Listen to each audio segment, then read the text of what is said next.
over the old paths, where is the good way, and walk therein, and ye shall find rest for your souls. From the prophet Jeremiah. Welcome to the Chasing Ebenezer show. We talk, we play you music, and encourage you to create.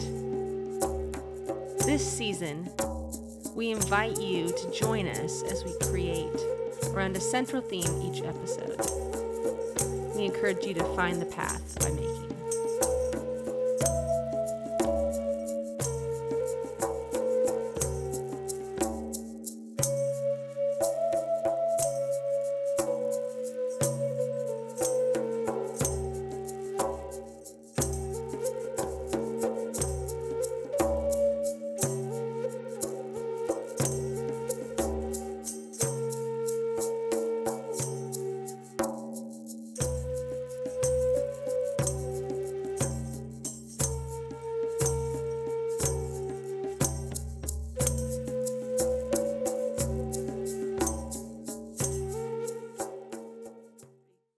Well, hi everyone. I'm Heidi. This is Benjamin, and this is the final episode of this season of the Chasing Ebenezer show.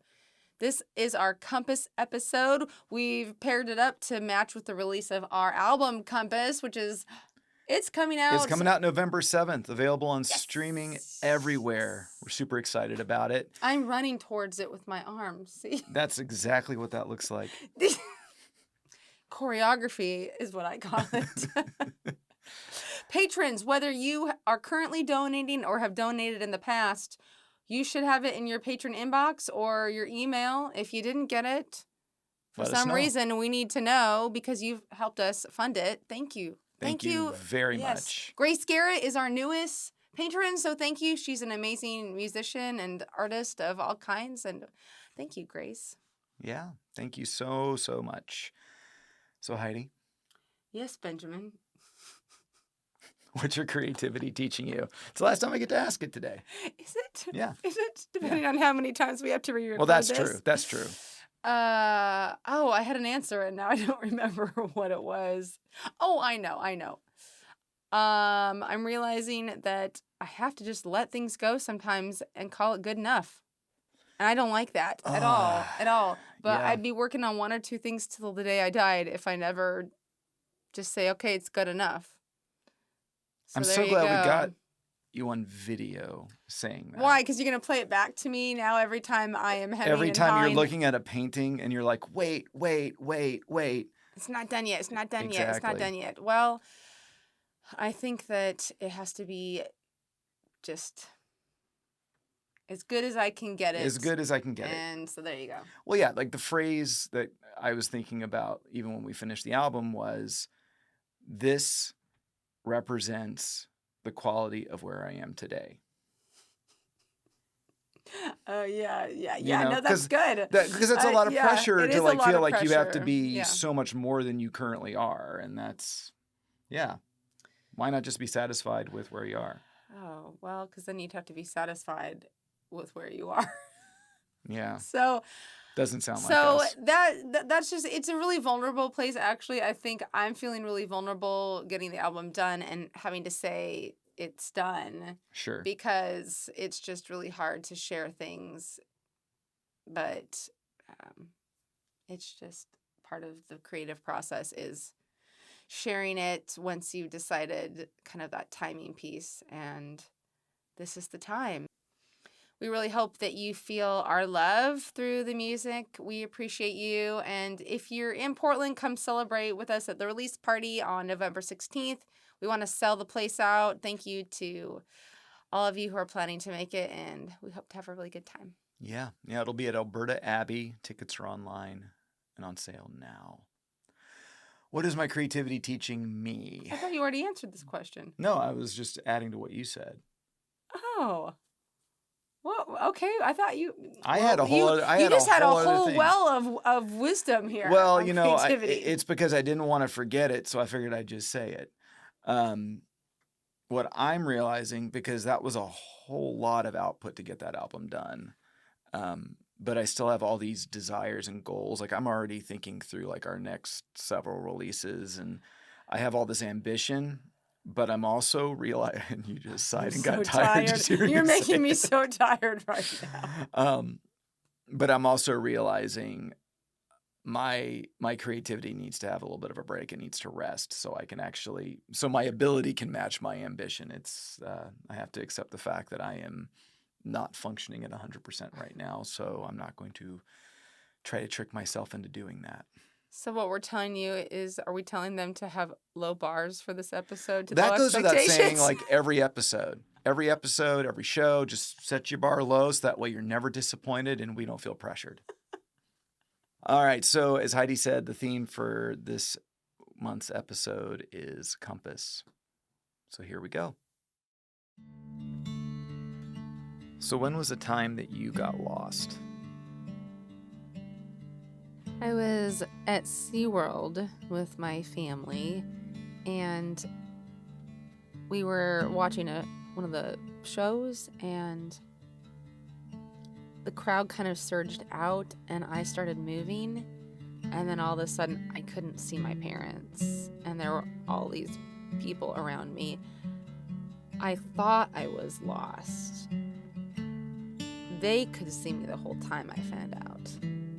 But I didn't know that, and that was really a terrifying experience to think that you're lost in the middle of this crowd.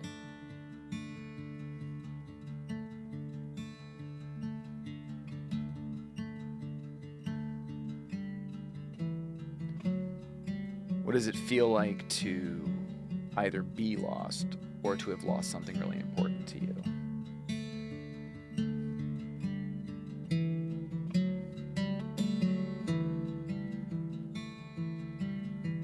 There's a sense that we're not in control anymore, and then you start to panic, you start to feel fear and shame. You can easily then turn on other people, and who somebody's got to be blamed for this. I am notorious for locking my keys in the car, for losing keys, for completely losing sense of time. There's so many things that we can lose in life. And that's part of the human experience, is losing and finding. And I know that if I don't have a sense of love and calm, then it makes the finding all the more stressful. I find that my brain goes completely in, like when I lose something, I'm looking in places that I know I even haven't been yet to try to find things. And then I'm circling back, and what can happen is when you're in that place of panic, you think you're looking in such a detailed way, but in reality, you're often missing what's right in front of you. Like, have you ever been like so freaked out about losing something, it was right under your nose the whole time? I have been known to start looking for something that was in my hand.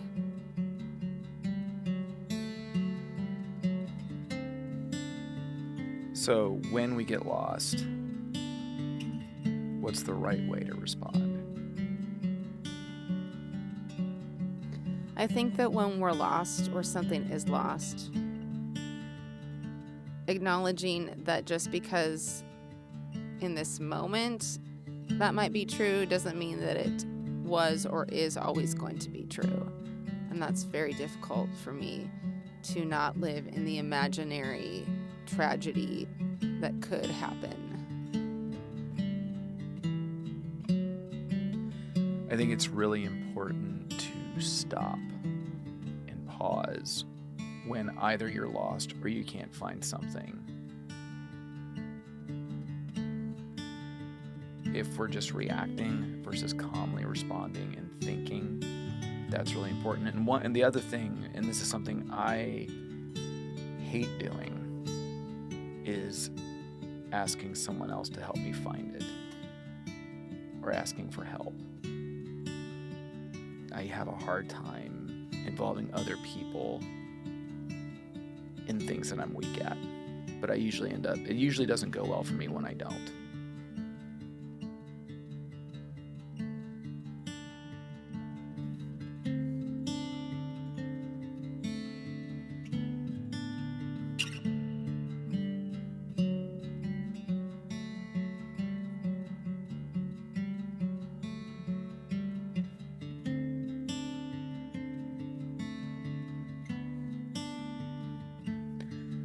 So let's think about getting lost when it comes to creativity.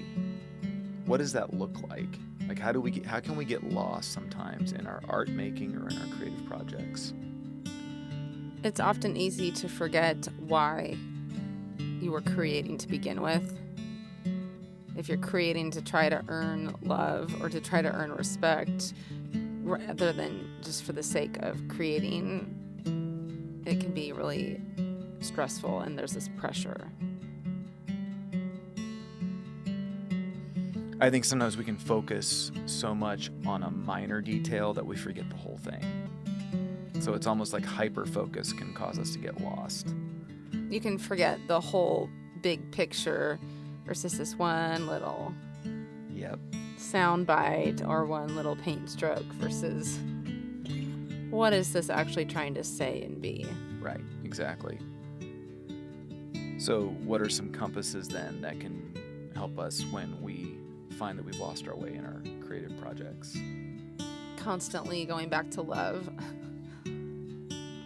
Reminding yourself of what's the goal, whether it's a song or a painting or a story. What is the central theme or central image? What are you going for? And is everything that you're contributing to that piece, does it serve the main idea, the big idea, or is it superfluous?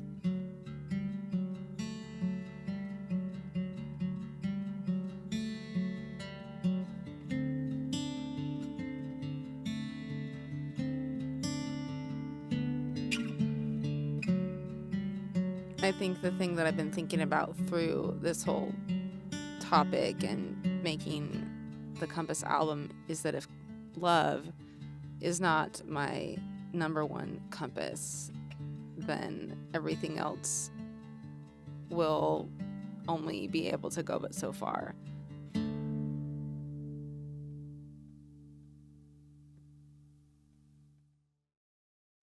Running.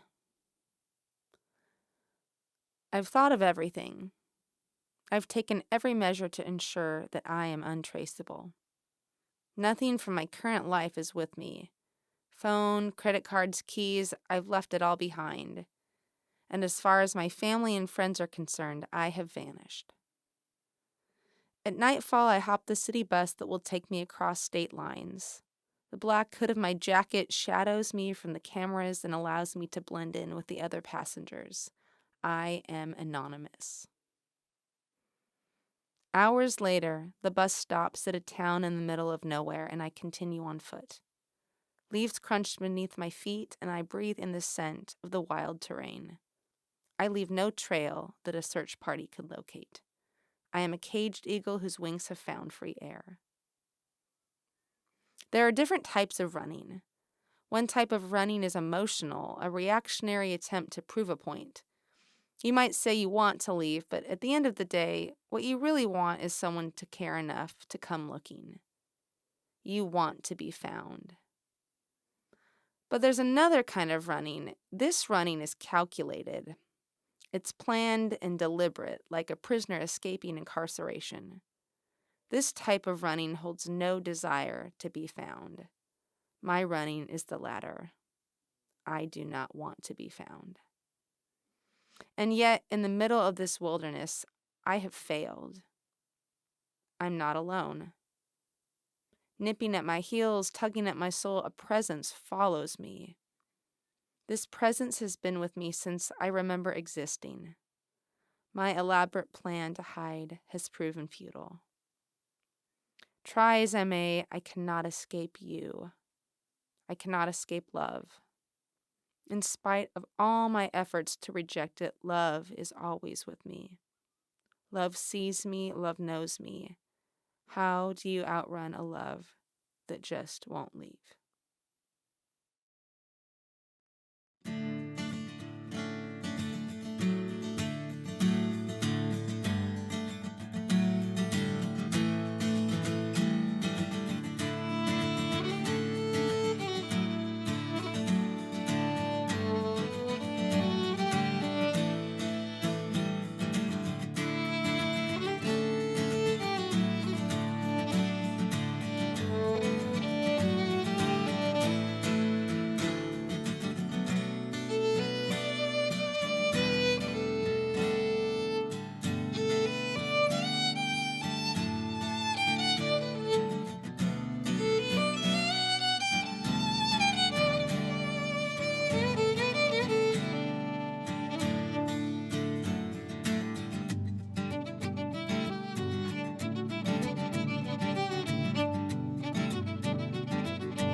That's our show for this month. Heidi, what are the I am prompts? here to give you some ideas about what you could do. Please get your journaling worksheet on Patreon on our webpage for some ideas.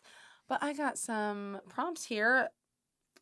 I think that a great one would be to do what you did, Ben Sadler. Mm-hmm. For the album, you actually created a compass rose out of natural elements. You did a fantastic job. I was not paid to give it this endorsement. Hold on. I'm savoring the compliment. Fully complimenting you. I mean, there you go. So yeah, take natural elements and make a compass. Take some pictures. We'd love to see your own versions. Why don't you write a story or paint something, some kind of a journey, especially one at sea. I like sea stories. I sure do. So maybe create something with a sea story, a traveling story, maybe a wilderness story. Oh, that's a good idea. That is a good idea. That's a good idea. So my prompt is, if you are a woodsy person that feels safe doing this, if you don't do it. But we've been spoiled by our iPhones or Androids or whatever smartphone you use, because we can just type in an address and it just tells us each step of the way. Buy an actual map. Whether that's you're going hiking in the woods or you're going on a trip. Get a compass and try to chart out your trip the old-fashioned way. It's not going to be so old-fashioned because my guess is you're going to be using a car, but try to actually go analog and plan your trip out to a place you haven't been before. Thanks so much for watching this season. We've really enjoyed creating, and we love it when we hear that you're creating. So we'll let you know when we have plans for a next season, but there's tons of episodes on creativity that you can go back and watch. And we really hope that you'll listen to our album. Stay tuned for when that's online on November 7th. Once again, thank you, patrons, for funding what we do. We're so grateful, and we will see you again. Yes. All right. Bye.